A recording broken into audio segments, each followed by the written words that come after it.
Boa noite. Nós estamos aqui, o pessoal do UOL Educação, para corrigir, para comentar a prova da OAB, o 10º Exame Unificado da Ordem. Estamos aqui comigo o professor Marco Antônio Araújo. Boa noite, professor, obrigada por ter vindo. Boa noite, é um prazer. E comigo também o professor Fábio Figueiredo. Também lhe agradeço a presença, professor. Obrigado a você, Karina. E aqui a gente continua com os comentários gerais, porque a prova ainda está fresquinha na mão desse pessoal. Todos correndo, tentando corrigir, fazer o primeiro gabarito logo mais. Você também vai ver aqui no UOL. Professor Marco Antônio, qual a sua avaliação geral da prova? Assim, o que o senhor achou? Teve pegadinha, não teve? Foi uma prova de nível médio, eu acho, né? Nós tínhamos um recorde de inscritos para a primeira fase e a prova tinha que ser de médio para difícil, senão muita gente passaria para a segunda fase. Eu acho que foi nessa linha, foi uma prova de nível médio. Já identificamos algumas questões, é óbvio que só dá para falar em recurso depois que publicar o gabarito, mas tem algumas questões que estão dúbias ali que provavelmente permitam recurso. Bom, e advogados gostam de um recurso e de um litígio, né? Então... Advogados e aqueles que também querem ser advogados, né? Todos os nossos alunos ali vão ficar atentos para ver algumas questões com brechas, para poder interpor recurso, e tem que fazer mesmo o exercício do recurso, é fundamental.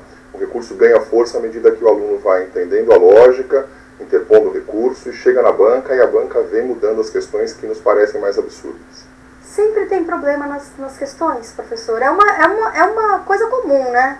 É lamentável, né? É lamentável. Eu acho que a prova ela envolve um número muito grande de bacharéis, ela deveria ser elaborada de uma forma a não permitir nenhum tipo de discussão, e a gente sempre vem vendo, a cada prova que vem acontecendo, a gente sempre vem notando ou problemas na primeira fase, ou problemas na segunda fase. No 9º exame nós tivemos um problema seríssimo inconstitucional, foi feito inclusive um movimento, alguns professores doutrinadores fizeram pareceres no sentido de que o gabarito fosse ampliado, e só depois desse movimento é que o gabarito foi ampliado. A gente lamenta porque tem muita gente se preparando, muita gente estuda. O exame de ordem é uma prova difícil, ela já está em nível de concurso, uma prova em nível de concurso. Então, no mínimo que nós poderíamos exigir é que a banca fizesse uma prova que não permitisse discussão ou que permitisse o mínimo de discussão possível. Entendi. E o senhor, professor Fábio, o que achou de modo geral da prova desse 10º exame? Bom, Karina, é uma prova com muitos inscritos, né? São mais de 110 mil inscritos, é muita gente. Mas foi uma prova de nível médio para difícil, também concordo com o professor Marco. Uma prova de nível médio para difícil. Algumas matérias ali a gente viu que a prova ficou muito fácil. A prova anterior de civil, por exemplo, foi uma prova muito mais difícil. Essa prova em direito civil foi uma prova muito mais simples, muitas alternativas. Tinha a letra da lei, né? Então a gente vê que a prova ela vai se conduzindo de uma maneira que não é uniforme.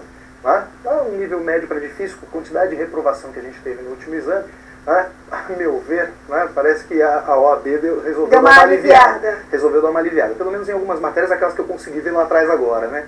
Então, me parece que o exame de ordem ele não procurou apertar mais, o examinador não procurou apertar mais do que antes. Né? O senhor acha, quando o senhor fala do médio e do difícil, o senhor achou que, na verdade, tem algumas questões que são realmente mais complicadas e mais sofisticadas e que algumas outras mais simples. Então é isso que equilibrou esse... Algumas questões mais problemáticas e outras muito simples.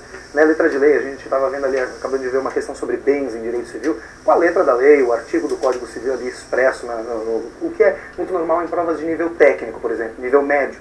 Isso é muito normal. Quando se exige direito numa prova de concurso público de nível médio, a gente exige o quê? Exige a letra da lei, né? E não é comum isso acontecer no exame de ordem, era comum há 10, 12 anos atrás. Hoje em dia a prova é muito mais sofisticada.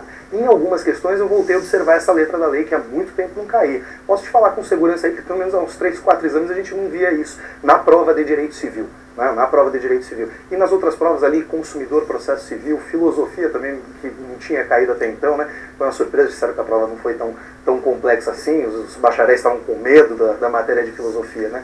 Mas é evidente, agora a gente vai amadurecer aí o entendimento sobre a prova, ver as possibilidades de recurso e o candidato ele tem que estar pronto para fazer o recurso. Muita gente fica ali por 1, 2 pontos, e a gente sempre vai encontrar ali algumas questões dúvidas, né? O direito não é uma ciência exata, é uma ciência humana. E como ciência humana por excelência que é, cabem interpretações. A mera exegese da lei às vezes não é suficiente, e a gente consegue aí no nível da filosofia alcançar as possibilidades de recurso e ter interpretações de divergência diversas sobre as questões, né?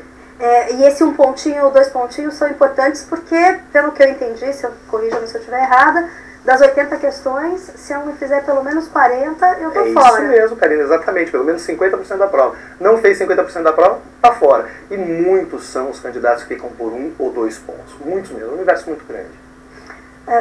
Professor Marco Antônio, do que o senhor já viu da prova, volto a repetir, internautas, eles acabaram de pegar a prova, olharam rapidinho e correram para cá para poder comentar com você. O que o senhor achou que pode causar polêmica? O senhor tem alguma noção de algumas questões que possam, ou áreas da prova que possam causar problema? Na minha área, que é ética profissional, eu tenho uma prova um pouco diferenciada, né? A prova de ética vinha cobrando conceitos de uma forma geral, um conhecimento mais, enfim, de vários temas, mas um conhecimento mais pautado no conceito. Essa prova é um pouco diferente, uma prova com bastante problemas, né? Ele estabelecia uma problemática no enunciado e cobrava, a partir das alternativas, qual seria a solução para aquela problemática. Eu notei que uma questão, enquanto tive tempo de ver agora, são 10 questões nessa prova, no passado eram 12, agora são 10, né? Tiraram 2 questões de ética para ceder para a filosofia, exato. Notei que uma das questões está um pouco confusa. Quero parar para analisar com um pouco mais de cautela, mas me parece que ela tem 2 respostas muito parecidas e que vai gerar uma discussão com relação a isso. É uma questão que trata de incompatibilidade da advocacia. É um diretor do departamento jurídico de uma economia mista e se ele poderia ou não poderia assinar atos constitutivos, não um contrato social. Essa questão me parece um pouco confusa. Também ouvi dizer que há questões confusas em processo penal. Já ouvi isso também dos nossos colegas dizendo que há questões confusas em processo penal. Então, provavelmente, só dá para falar em recurso depois que sair gabarito, efetivamente, né? O que nós vamos indicar é qual seria a provável alternativa, a não ser que já tenhamos o gabarito quando na hora da correção. E o gabarito deve estar por sair, ele deve sair ainda nessa noite. Agora às 8, né? Exatamente. Está previsto para sair. Bom, então, todos os candidatos devem estar preparados aí para os recursos, é isso? Já de saída. Na verdade, o que sai agora é o gabarito, né? Esse gabarito preliminar. Depois ainda sai o resultado da prova, o resultado final. Só depois do resultado? Depois do resultado, que tem 3 dias para interpor recurso. Né? Então tem que ficar atento a esse prazo, mas ele é depois do resultado. A grande problemática está em saber se você acertou quantas questões, né, a partir do gabarito, que é lançado hoje, e saber se você se prepara para a segunda fase. Porque quem tem 40 questões para cima, é evidente que tem que se preparar para a segunda fase, é um prazo curto, um prazo de 40 dias, 45 dias, tem que se preparar. A dúvida fica no candidato que tem 38, 39 questões. Às vezes começa a surgir a dúvida com 36, 37, né? A gente sempre tem uma indicação muito cautelosa, né? 38 ou 39 questões, é razoável que ele comece a se preparar. Qual é o pior cenário? O pior cenário é ele não se preparar e lá na frente serem anuladas 2 ou 3 questões e ele está apto para a segunda fase. Ele perdeu muito tempo, que o resultado do recurso sai no meio do período de preparação. Esse é o pior cenário. Então, 38 ou 39 questões, a gente indica que ele faça... Já começa a estudar. O conhecimento nunca é perdido, né? Na pior de todas as hipóteses, se não anular nenhuma questão, ele já aprendeu um pouco da segunda fase, que ele vai ter que passar por ela. Não tem jeito de fugir dessa segunda fase. Quem tem 35, 36, 37, tem que ficar um pouco mais atento. Tem que esperar o gabarito oficial, e a partir do gabarito oficial, os cursos preparatórios já indicam as questões passíveis de recurso. E aí ele vai saber se tem 2, 3, 4 questões ou 5. A variação do número de questões pode ser maior ou menor, mas ela também não está ligada com o número de anulações. Essa é uma observação importante também. Nem sempre a OAB anula todas as questões que estão passíveis de recurso. De recurso, certo. Professor Fábio, qual seria a sua indicação agora para quem vai pegar o gabarito preliminar, vai olhar... Quem está com 35, o que o senhor diria para esse candidato? Muita calma nessa hora.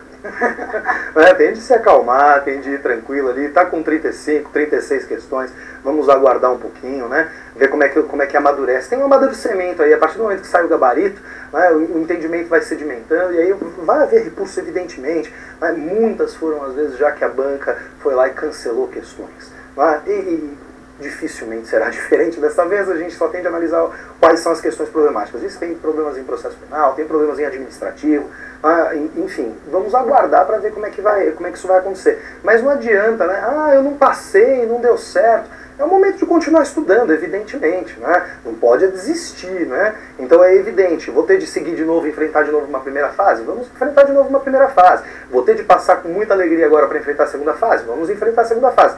De qualquer forma, tem de ter muita calma. Ele pega aí um gabarito preliminar, estou com 40 pontos. Também tem de ter calma, a gente tem de esperar ver o que a OAB vai fazer, esperar ver como é que os recursos vão seguir, para a gente ver qual vai ser depois a resposta do examinador, a resposta da banca. Então, de qualquer maneira, tá lá, naquela linha tênue entre 37 e 42, muita calma.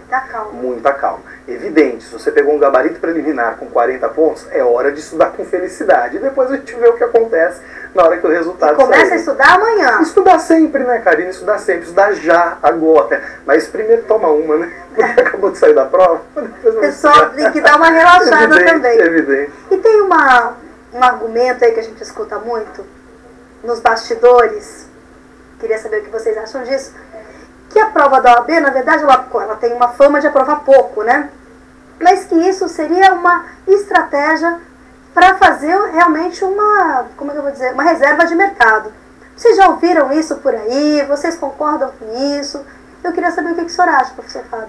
Não creio que seja uma questão de reserva de mercado. Na minha visão, o que eu entendo é que cada vez mais as universidades preparam menos os alunos.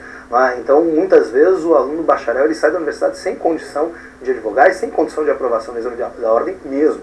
E, no meu entendimento, o exame de ordem não tende a afrouxar, não tende a apertar, tem de examinar, tem de analisar se ele tem condição. Nós temos essa realidade de 10% de aprovação, 7% de aprovação, enfim, uma aprovação que vai em queda, né? A reprovação foi de 89% no último, enfim. Essa é uma realidade que tem de ser enfrentada com muita seriedade pelo educador, pelo sujeito que está lá na faculdade de Direito, né, por aquele que dirige a faculdade de Direito. É ele que tem de dar subsídios ao bacharel para que ele chegue na prova e faça os 40 pontos. Então nós temos diversas faculdades de Direito que são muito sérias no Brasil, diversas universidades que levam o curso de Direito muito a sério no Brasil e outras nem tanto. Esse é um papel, evidentemente, de uma política pública. Aí isso já envolve o MEC, enfim, isso é bastante diferente, mas a OAB também tem esse papel importante. Precisa indicar quem tem condição e quem não tem, porque o profissional vai se formar e muitas vezes não vai conseguir advogar. Tudo bem? E o senhor, professor? Eu sou a favor do exame de ordem, quero deixar claro isso. Eu acho que a advocacia é uma atividade muito séria, envolve patrimônio, liberdade, saúde, vários outros aspectos, então tem que ter exame de ordem. Só que eu sou a favor de um exame de ordem equilibrado, justo, que cobre aquilo que é necessário. Não sou a favor de um exame de ordem que cobre notas de rodapé. Não sou a favor de um exame de ordem que tenha pegadinhas. Não sou a favor de um exame de ordem que tenha questão errada, pautada em lei antiga e que não seja anulada. Eu acho que isso prejudica o candidato, prejudica a advocacia. Não entendo que há reserva de mercado. Entendo que tem que ser um exame selecionador. Entendo que os bons têm que passar. E quem ainda não passou, não tem que achar que é ruim. Tem que achar que não chegou a hora. Tem que se preparar para passar no exame de ordem. É uma preparação específica, muito direcionada. Mas eu sou a favor do exame de ordem. Eu queria agradecer a presença de vocês e desejar boa sorte aos alunos. Muito obrigada pela participação. Obrigado. Bom, e muito obrigada a você, internauta, que esteve aqui conosco.